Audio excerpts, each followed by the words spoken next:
9월 14일 수요일입니다. 에스더 5장 때를 기다리는 지혜라는 주제로 말씀을 나누겠습니다. 먼저 기도로 시작하신 후 성경을 1에서 3 읽기 바랍니다. 꾸준한 영성 훈련은 당신 인생을 변화시킵니다. 말씀 다 묵상하셨습니까? 첫 번째, 때를 기다리는 지혜. 위급한 상황에서 두려움 때문에 나서지 못하고 머뭇거릴 수 있습니다.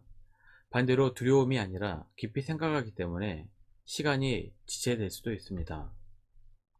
에스더는 지혜로운 왕후였습니다. 민족의 위기를 구하기 위해 3일 밤낮을 금식하며 준비했습니다.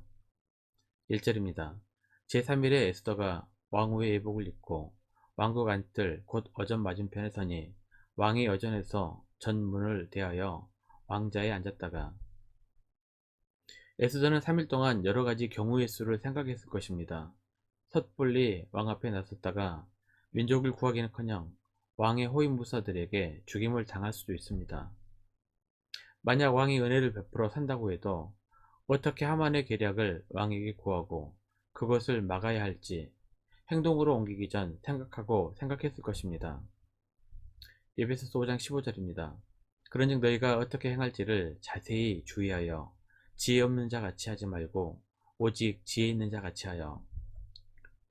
지혜로운 자는 행동하는 자입니다. 에스더는 자신이 감당해야 할 일이라고 판단했고 두려웠지만 신중하게 행동했습니다. 에스더가 그나마 충분히 생각하고 계획을 세울 수 있었던 것은 시간적인 여유가 있기 때문입니다. 물론 사형 선고를 받으면 시간의 여유는 사라집니다. 하지만 지혜로운 자는 그 물리적인 시간을 이용하는 것입니다.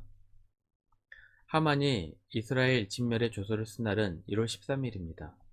그리고 이스라엘을 진멸시키는 날은 12월 13일입니다. 약 11개월의 시간적인 여유가 있습니다. 마음만 급하다고 해결되는 것이 아닙니다. 신중하고 지혜롭게 준비해야 합니다. 에스더는 지혜로웠습니다. 철저히 준비하고 계획해 움직였습니다. 첫 번째 관문은 왕 앞에 서는 것입니다. 한 달이나 왕을 만나지 못했으니 왕이 언제 부를지 알 수 없습니다. 왕의 부름이 없이 왕 앞에 서면 호위무사에게 바로 죽게 됩니다. 이때 살 수 있는 방법은 왕이 금규를 내미는 것입니다.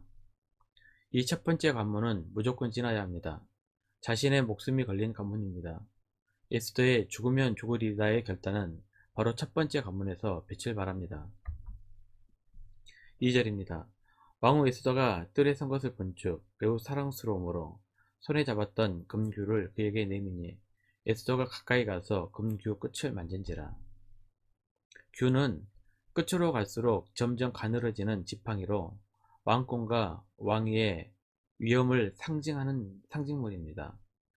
왕은 금으로 만든 규를 지니고 있었고 왕이 은혜를 베풀 때 금규를 내밀었습니다.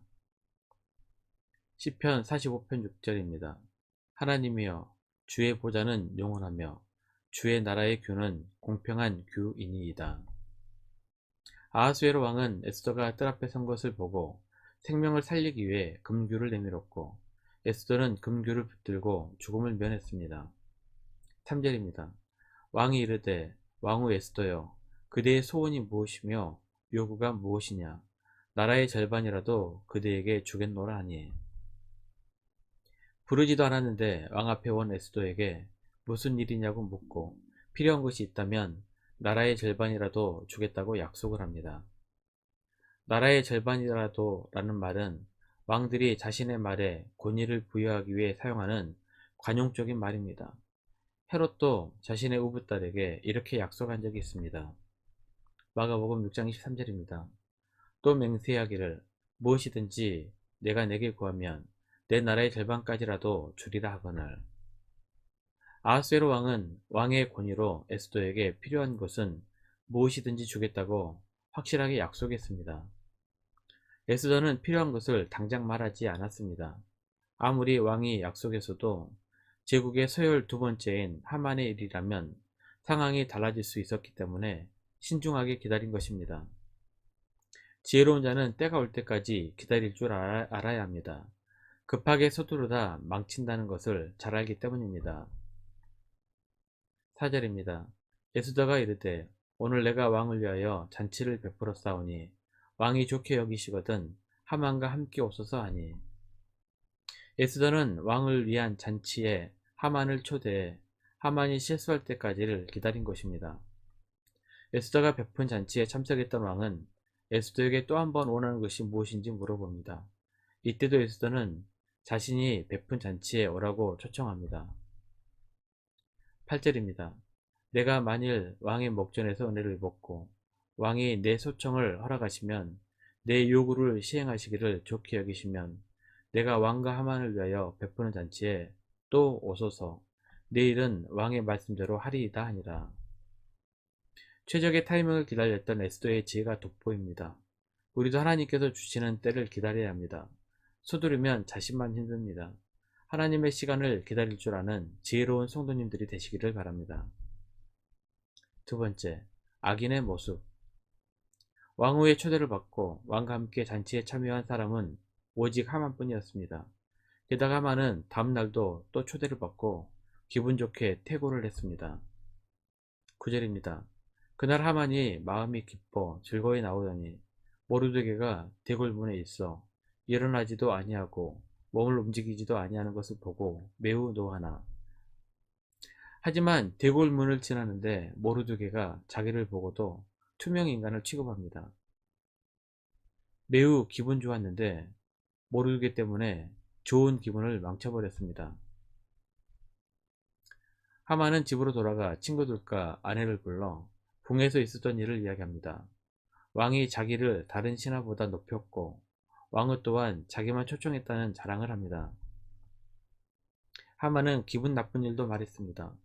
모르드게가 자신을 무시하는데 어떻게 하면 모욕을 주면서 처벌을 줄 수 있을지 묻습니다. 14절입니다. 그의 아내 세레스와 모든 친구들이 이르되 높이가 50규빗 되는 나무를 세우고 내일 왕에게 모르드게를 그 나무에 매달기를 구하고 왕과 함께 즐거이 잔치에 가소서 하니 하만이 그 말을 좋게 여기고 명령하여 나무를 세우니라. 악인 주변의 사람들은 다 악한 것 같습니다. 두고 하나 말리는 사람이 없이 하만의 잔악성을 돋굽니다. 23m 정도 되는 나무 장대에 모르드게의 시신을 달아 사람들에게 경각심을 갖도록 하자고 조언을 합니다. 하만은 그 말을 좋게 여기고 모르드게를 죽여 매달을 나무 장대를 세우게 합니다. 물론 이때만 해도 하만은 자신이 세운 그 장대에 자신이 달릴 것이라고는 상상도 못했을 것입니다. 시편 2절입니다. 악한 자가 교만하여 가련한 자를 심히 압박하오니 그들이 자기가 베푼 꾀에 빠지게 하소서. 잠언 14장 11절입니다. 악한 자의 집은 망하겠고 정직한 자의 장막은 흥하리라. 말씀 요약합니다. 하나님께서 주시는 때를 기다려야 합니다. 서두르면 자신만 힘듭니다. 하나님의 시간을 기다릴 줄 아는 지혜로운 성도님들이 되시기를 바랍니다. 1년 성경 읽독 주간계획입니다. 오늘 수요일 에스겔 41장에서 43장까지 말씀을 천천히 묵상하시기 바랍니다. 9월 중보기도 제목입니다. 5가지 기도 제목을 충분히 기도하시고 교회와 개인 기도 시간을 가지시기 바랍니다. 가정에서 기도하시기 힘드신 분들은 교회 나오셔서 주중 기도의 시간을 이용하시면 됩니다. 주중 기도는 새벽 6시부터 밤 10시까지입니다. 하루 30분씩 최선을 다하시기 바랍니다.